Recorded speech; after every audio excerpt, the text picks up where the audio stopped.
नमस्कार. औद्योगिक प्रशिक्षण संस्थेत प्रशिक्षण घेत असलेल्या सर्व प्रशिक्षणार्थ्यांना मी जयराम ससाने आपलं सहर्ष स्वागत करतो. आजच्या या व्हिडिओमध्ये आपणासाठी एक मौल्यवान जो व्हिडिओ असणार आहे, त्यामध्ये आपणास मी अखिल भारतीय व्यवसाय परीक्षा CBT कॉम्प्युटर बेस्ड टेस्ट यासाठी आवश्यक असणाऱ्या ज्या परीक्षार्थ्यांसाठी मार्गदर्शक सूचना आहे, त्या या व्हिडिओमध्ये मी आपणासाठी घेऊन आलेलो आहे. प्रशिक्षणार्थी मित्र महत्वाची सूचना, या ज्या मार्गदर्शक सूचना आहेत DGTच्या गाईडलाईन्स नुसार त्यामध्ये आवश्यक ते बदलही होऊ शकतात. त्यामुळे उमेदवारांनी जे होणारे बदल आहेत ते वेळोवेळी त्याची नोंद घ्यायची आहे. आपणासाठी ज्या मार्गदर्शक सूचना आहेत त्या निश्चितच उपयोगी असतील असं मला वाटतं. कारण की अशा प्रकारच्या ज्या परीक्षार्थ्यांना ज्या मार्गदर्शक सूचना आहेत, या मार्गदर्शक सूचना जे प्रशिक्षणार्थ्यांचं जे हॉल तिकीट असतं त्यावर इंग्रजी या भाषेत दिलेल्या असतात. यामध्ये आपणासाठी मी प्रयत्न केलेला आहे की ज्या गाईडलाईन्स आहेत त्याविषयी मार्गदर्शन मी आपणाला या व्हिडिओमध्ये करणार आहे. सर्वात महत्वाचा जो भाग असतो आपलं परीक्षेचं हॉल तिकीट. परीक्षेसाठी आपल्याला आपल्या संस्थेकडून आपल्या लॉग इन मध्ये आपलं हॉल तिकीट उपलब्ध करून दिलं जातं. आपलं संस्थेने जी परीक्षेसाठी असणारी पात्रता आहे, स्किल इंडिया डिजिटल हबवर ती एलिजिबिलिटी क्रिएशन केल्यानंतर आपलं हॉल तिकीट आपल्याला निर्धारित केलेल्या दिनांकास आपल्या प्रोफाईल लॉग इनला स्किल इंडिया डिजिटल हबचा आपला PRN आणि जन्मतारखेने लॉग इन होणारा जो लॉग इन आहे, त्यामध्ये आपलं जे CBT एक्झामिनेशन असेल, प्रॅक्टिकल एक्झामिनेशन असेल, त्याचं हॉल तिकीट आपल्याला त्या ठिकाणी उपलब्ध झालेलं असतं. या ठिकाणी मी जो हॉल तिकीटचा एक नमुना दिलेला आहे, या नमुन्यावर हॉल तिकीटचा जो नमुना आहे, यावर आपल्याला आपलं जे संस्थेचं नाव आहे ते संस्थेचं नाव दिसेल इथे. नंतर आपला रोल नंबर असेल या ठिकाणी, आपलं नाव असेल, त्याच्यानंतर या ठिकाणी आपला फोटो असेल, त्यानंतर आपले परीक्षेचं जी आपली पर्सनल प्रोफाईल जो आहे, आपली जन्मतारीख असेल, आपलं नाव असेल, आपल्या ट्रेडचं नाव असेल, त्यानंतर आपल्या ट्रेडचा जो कोड आहे, DGTने जे ठरवून दिलेले व्यवसाय न्यायाचे सांकेतिक क्रमांक आहे, तो इथं नोंद असेल. नंतर इथं मेन किंवा सप्लिमेंटरी मुख्य परीक्षा किंवा पुरवणी परीक्षा याचा उल्लेख असेल. नंतर आपल्या जो विषयाची परीक्षा आहे CBT त्याचा उल्लेख इथं असेल. दिनांक असेल. त्यानंतर तुमची जी वेळ आहे, परीक्षेचा जो कालावधी आहे, त्या कालावधीचा या ठिकाणी उल्लेख असेल. त्यानंतर आपल्याला जे निर्धारित केलेलं जे केंद्र आहे, त्या केंद्राचा या हॉल तिकीटवर क्रमांक असेल. तसंच त्या हॉल तिकीटचंही ही आपल्याला त्या ठिकाणी वर कुठलं केंद्र आहे, ते केंद्र आपल्याला या ठिकाणी दर्शवलेलं असेल. सर्व प्रशिक्षणार्थ्यांना सूचना आहे की आपलं हॉल तिकीट आपण डाउनलोड केल्यानंतर आपल्याला ज्या केंद्र निर्धारित केलेलं आहे, ते 1 दिवस अगोदर आपण जाऊन बघून यायचं आहे की आपली CBT परीक्षा कोणत्या सेंटरवर आहे. आदल्या दिवशी जर आपण त्या सेंटरला व्हिजिट देऊन आलात, तर आपण निश्चित व्हाल की आपलं सेंटर कोणत्या ठिकाणी आहे. काही मार्गदर्शक सूचना आहेत बघा. आपल्याला नियोजित परीक्षेच्या केंद्रावर 15 मिनिटं अगोदर उपस्थित व्हायचंय, की ज्या ठिकाणी आपली फ्रिस्किंग तपासणी केली जाणार आहे. जी एजन्सी असेल, ज्या केंद्रावर आपल्याला केंद्र आपल्याला अलॉट झालेलं आहे, मॅप झालेला आहे, त्या केंद्रावर आपली प्राथमिक तपासणी केली जाईल. परीक्षा केंद्रावर अगोदर आपण 90 मिनिटे अगोदर उपस्थित राहणं गरजेचं आहे. जेणेकरून आपली जी प्राथमिक तपासणी आहे, त्या केंद्रावर आपली सुरू होईल. अ, प्रवेश केंद्र जे आहे त्यावर त्या ठिकाणी आपण गेट बंद होण्याची वेळ ही 30 मिनिटे अगोदर असते. अ, प्राथमिक प्रयत्नाने आपण आपलं जे सेंटर निर्धारित केलेलं आहे, त्यावर 90 मिनिटे अगोदर पोहोचल्यास अशी अडचण आपणास येणार नाही. आपली जी परीक्षा आहे संगणक आधारित चाचण्या असल्यामुळं या ठिकाणी CBT ऑनलाईन टेस्ट आपलं जे हॉल तिकीट आहे, की जे मी तुम्हाला सुरुवातीला सांगितलं, त्याच्याशिवाय प्रवेश दिला जाणार नाही. आपल्या हॉल तिकीट बरोबरच आपली ओळख पटवण्यासाठी आपलं आधार कार्ड, त्याच्यानंतर काही कार्ड्स असतील, पासपोर्ट असेल, ड्रायव्हिंग लायसन्स असतील, तुमचं वोटर कार्ड्स असेल किंवा आय-टी-आयचं तुमचं ओळखपत्र असेल. एकंदरीत आपण ज्या स्पर्धा परीक्षेला किंवा इतर ठिकाणी अ, ओळखीचा जो पुरावा वापरतो, तो ओळखीचा पुरावा आपल्याला या ठिकाणी सादर करावा लागेल. त्याची झेरॉक्स चालणार नाही याची प्रशिक्षणार्थ्यांनी नोंद घ्यावी. त्यानंतर गेट बंद होण्याच्या वेळेनंतर येणाऱ्या उमेदवाराला परीक्षा केंद्रात एंट्री दिली जाणार नाही. प्रवेश पत्राची जी छापील प्रत असते, ती यापूर्वीच आपण चर्चा केली, की त्याच्याशिवाय प्रवेश मिळणार आहे नाही. अ, प्रशिक्षणार्थ्यांना विनंती आहे, की आपलं जे ॲडमिट कार्ड आहे, जे हॉल तिकीट आहे, त्याच्यावर कुठल्याही प्रकारचं लिखाणकाम करायचं नाहीये. परीक्षेदरम्यान कोणत्याही उमेदवारास केंद्राबाहेर जाण्यास परवानगी मिळणार नाही. परीक्षा केंद्रामध्ये जे पर्यवेक्षक, समविक्षक यांनी उमेदवाराची योग्य तपासणी केल्यानंतरच उमेदवाराला जे परीक्षार्थी आहेत त्यांना परीक्षेला बसण्यास परवानगी देण्यात येईल. कोणत्याही उमेदवार हा जर बाह्य माध्यमाचा वापर करत असेल, तर त्याला आक्षेपार्ह सामग्री बाळगताना आढळल्यास त्याला परीक्षा हॉलमधून बाहेर काढले जाईल. उदाहरणार्थ काही डिजिटल गॅजेट्स वापरताना आढळला, काही त्याच्याकडे कॉप्या आढळल्या, तर त्याला बाहेर त्याचे परीक्षा हॉलमधून त्याला बाहेर काढण्यात येईल. परीक्षा संदर्भात काही सूचना, निर्णय हे उमेदवारांना परीक्षा केंद्राध्यक्ष यांच्या आदेशानुसार बंधनकारक असतील. ज्या वेळी इन्व्हिजिलेटर डी सूचना त्या दिवशी येतील त्या सूचना प्रत्येक प्रशिक्षणार्थीला या बंधनकारक असतील. जे महत्त्वाचं सूचना आहे, की परीक्षा सुरू असताना कोणताही गैरप्रकार किंवा इलेक्ट्रॉनिक गॅजेटचा वापर केल्यास उमेदवाराला परीक्षेत अपात्र ठरवले जाईल. उमेदवारांना परीक्षा केंद्र शिफ्टमध्ये बदल करण्याची कोणतीही विनंती कोणत्याही परिस्थितीत विचारली जाणार नाही. कारण की आपल्या जे हॉल तिकीट आहे, त्या हॉल तिकीटवर जी डेट, जो व्हेन्यू किंवा जी वेळ दिलेली आहे, त्याच्यात कोणताही प्रकारचा बदल केला जाणार नाही. यापूर्वीच मी सूचना दिली, की परीक्षेच्या किमान 1 दिवस आधी परीक्षा केंद्र कोणत्या ठिकाणी आहे, याची खात्री प्रशिक्षणार्थ्यांनी करायची आहे. त्यानंतर जे व्हिज्युअली इम्पेअर्ड दृष्टीहीन प्रशिक्षणार्थी असतात, पी-डब्ल्यू अधिनियम 2016 नुसार त्यांना 20 मिनिटाचा हा अतिरिक्त वेळ दिला जाईल. तथापि प्रशिक्षणार्थ्यांनी स्वतःचे लेखन सहकारी ओन स्क्राईब हा बरोबर आणायचा आहे. जे व्हिज्युअली इम्पेअर्ड असतील त्यांच्यासाठी या नियमानुसार 20 मिनिटं अतिरिक्त वेळ असतो. त्यांनी फक्त स्वतःचा जो सहकारी आहे तो बरोबर आणायचा आहे. परीक्षा पर्यवेक्षक खालीलपैकी कोणत्याही कारणास्तव उमेदवारास परीक्षा केंद्रातून बाहेर काढून टाकण्यास प्राधिकृत केलेला आहे.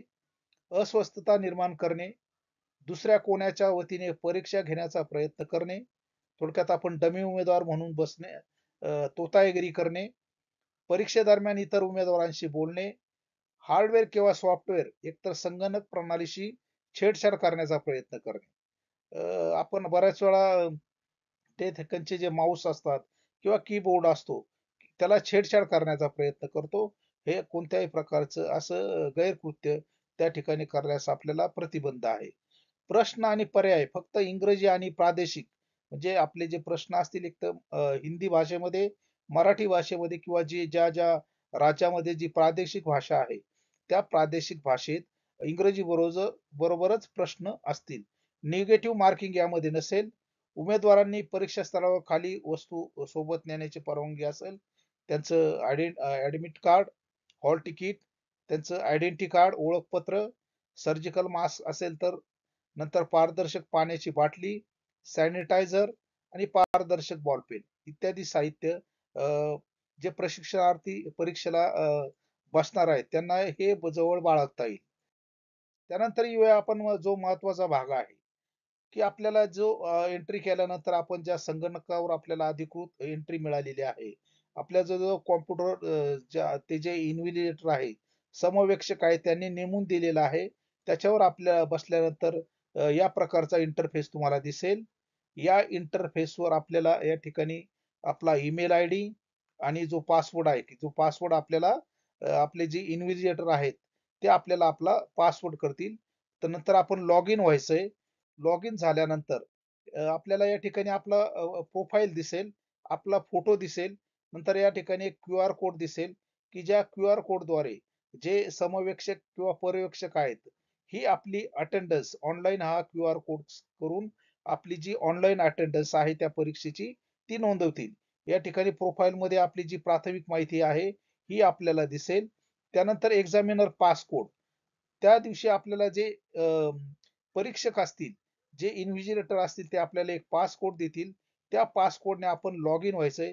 लॉग इन दिल्यानंतर या सूचनांचं मी पालन करणार आहे असं टिक मार्क या ठिकाणी करायचंय आणि आपण स्टार्ट एक्झाम म्हणायची. यानंतर आपल्याला आपली परीक्षा सुरू होईल. परीक्षा सुरू पूर्वी आपल्याला या ठिकाणी काही इन्स्ट्रक्शन्स दिसतील. परीक्षेच्या दृष्टिकोनातून असणारे जे इन्स्ट्रक्शन्स आहे, जनरल इन्स्ट्रक्शन हे आपण वाचून घ्यायचं आहे. हे आपण नंतर क्लोज करायचं आहे. नंतर पुढच्या विंडोला यायचं आहे. पुढे आल्यानंतर आपल्याला या प्रकारचा इंटरफेस दिसेल.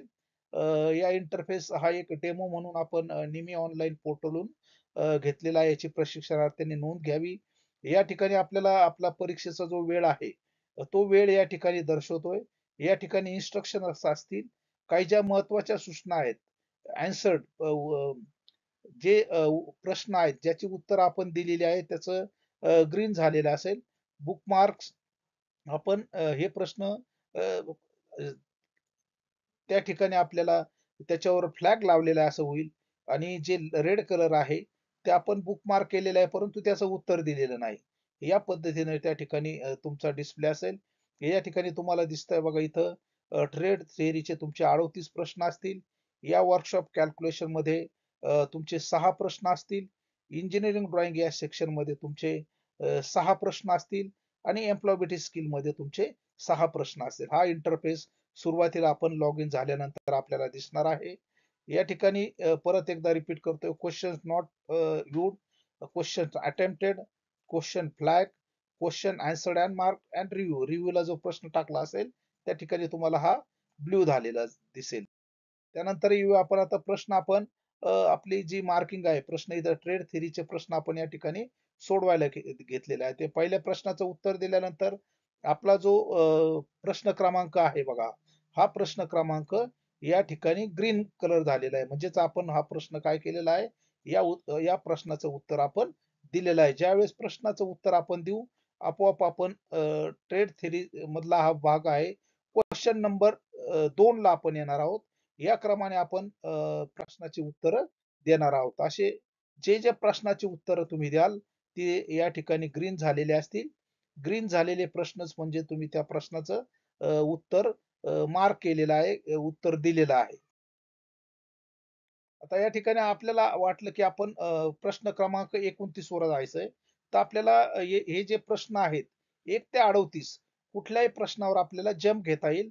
म्हणजे 29 नंबरचा प्रश्न इथं जर आपण हे केला, तर याचं उत्तरही आपल्याला देता येईल.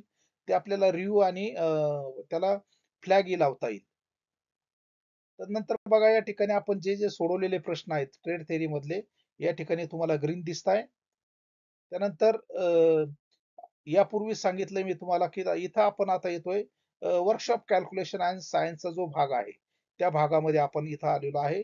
या भागामध्ये आपल्याला 6 प्रश्न विचारलेले आहे.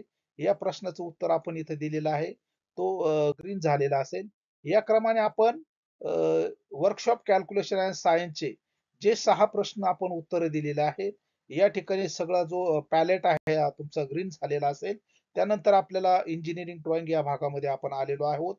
इंजिनिअरिंग ड्रॉइंग या भागामध्ये आपण इथं दिसतंय बघा पहिल्या प्रश्नाचं उत्तर आपण दिलेलं आहे. पुढचा प्रश्न दिसतोय आपल्याला क्वेश्चन नंबर हा ज्या क्रमाने आलेला असेल तो 46 प्रश्न आपल्याला या ठिकाणी दिसतोय इंजिनिअरिंग ड्रॉइंगचा. त्यानंतर आपण बघा इथं दिसतंय बघा आपल्याला इंजिनिअरिंग ड्रॉइंगचे जे सर्व प्रश्न आहेत, ते प्रश्न आपण इथं अटेम्प्ट केलेले आहेत. म्हणजे आपण आतापर्यंत 38 आणि हे 12 प्रश्न एकूण 50 प्रश्नांची उत्तरं आपण मार्क केलेली आहेत. या ठिकाणी आपल्याला इंजिनिअरिंग ड्रॉइंगचे जे प्रश्न आहेत, ते आपण मार्क केलेले आहेत. असं इथं आपल्याला दिसतं, की आपण ज्या प्रश्नांची उत्तरं दिलेली आहेत, ती ग्रीन झालेली आहेत.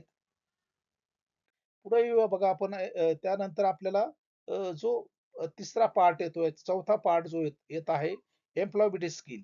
यामध्ये आपण जे सगळे प्रश्न आहेत बघा, ते सगळे प्रश्न या ठिकाणी आपण सोडवायचा प्रयत्न केलेला आहे. इथं तुम्हाला या डेमोमध्ये मी दाखवलेले आहेत, की सर्व प्रश्न सोडवल्यानंतर जे 1 ते 25 प्रश्न आहेत, ते प्रश्न सोडवल्यानंतर इथं सर्व हे ग्रीन मार्क या ठिकाणी झालेले आहेत. तसंच आपल्याला या ठिकाणी आपला जो राहिलेला वेळ आहे, हा राहिलेला वेळ आपल्याला डिक्रीजिंग ऑर्डरने दिसत असतो. याची सर्व प्रशिक्षणार्थ्यांनी नोंद घ्यायची आहे. या ठिकाणी परत एकदा आपण बघतोय की सर्व प्रश्न या ठिकाणी 75 प्रश्न आपले पूर्णपणे आपले सोडवून झालेले आहेत. आपली आपली जी अ, उत्तरपत्रिका आहे, जे उत्तर आहेत या ठिकाणी सर्व ग्रीन मार्क झालेले आहेत. त्यानंतर आपल्याला स्क्रीनवर बघा दिसेल, आपला किती वेळ बाकी आहे, 5 मिनिट्स बिफोर असेल, नंतर 2 मिनिटं बाकी असतील, तर आपल्याला या वेळेपूर्वी आपण जी टेस्ट देत आहात, त्या टेस्टला आपल्याला परत आपण जे प्रश्नाची उत्तरे लिहिलेली आहेत, ती रिव्ह्यू करता येतील. त्यानंतर अंतिम रिव्ह्यू अँड सबमिट टेस्ट या मेनूवर क्लिक केल्यानंतर आपल्याला नेक्स्ट स्क्रीनला जाईल. आपली जी परीक्षा आहे, ती परीक्षा या ठिकाणी सबमिट झालेली असेल. ज्यावेळेस आपण रिव्ह्यू अँड सबमिट बटनवर क्लिक करू, तत्पूर्वी जर वेळेच्या अगोदर आपण करणार असाल तर ते आपल्याला हे review and submit button click केल्यानंतर आपली जी परीक्षा आहे ती सबमिट होईल. परंतु जर आपण अ, आपल्याला वेळेचं बंधन राहिलं नाही आणि वेळेच्या आत आपण पूर्ण करू शकला नाही, तर जी परीक्षा आहे तुमची ती ऑटो सबमिट होईल, की तिथं तुम्हाला रिव्ह्यू अँड सबमिट बटन करण्याची गरज पडणार नाही. तर प्रशिक्षणार्थी मित्र, या व्हिडिओमध्ये आपण बघितलं परीक्षेसाठी असणाऱ्या ज्या महत्त्वाच्या गाईडलाईन्स आहेत, परीक्षेमध्ये कोणत्या-कोणत्या ज्या मार्गदर्शक सूचना आहे, या सूचनांचं तंतोतंत पालन आपण करायचं आहे. सूचनांचं तंतोतंत पालन आपण केल्यास कुठल्याही प्रकारच्या गैरवर्तणूक आपण त्या ठिकाणी करायची नाही आहे. आपलं जे हॉल तिकीट आहे, हा एक सी-बी-टीमध्ये किंवा प्रात्यक्षिक परीक्षेमध्ये आपलं एक महत्त्वाचं डॉक्युमेंट आहे. त्याच्याबरोबर असणारं ओळखपत्र हे महत्त्वाचं डॉक्युमेंट्स आहे. आपण सर्वांनी येणारी आपण ज्या सी-बी-टीला फॉलो करणार आहात किंवा सामोरे जाणार आहात, निश्चितच या गाईडलाईन्स आपल्याला मार्गदर्शक ठरतील असं मला वाटतं. पुन्हा एकदा आपणा सर्वांना मी परीक्षेसाठी शुभेच्छा देतो.